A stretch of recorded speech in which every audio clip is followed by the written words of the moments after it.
What exactly happened over the Ukraine-Poland border? How significant is this?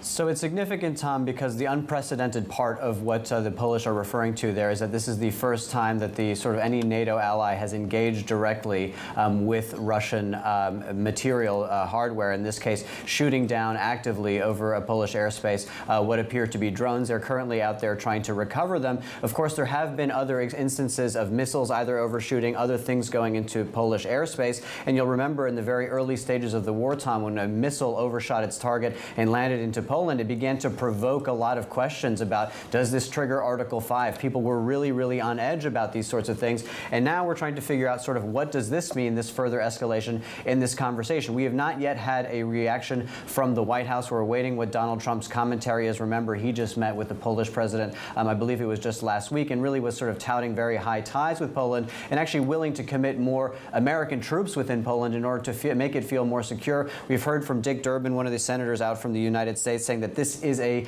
test of the resolve of NATO to protect its eastern flank. We heard from another representative, Joe Wilson, calling it an act of war. But I think that regardless, when we take a step back and we think about what this means for the potential future of any kind of conflict, is this Vladimir Putin deliberately testing, or is this Vladimir Putin feeling bolder and a little bit indifferent to these sorts of things and willing to sort of push up against that line? And that is going to be what the Western sort of allies have to assess and what their response is going to be to this latest incursion.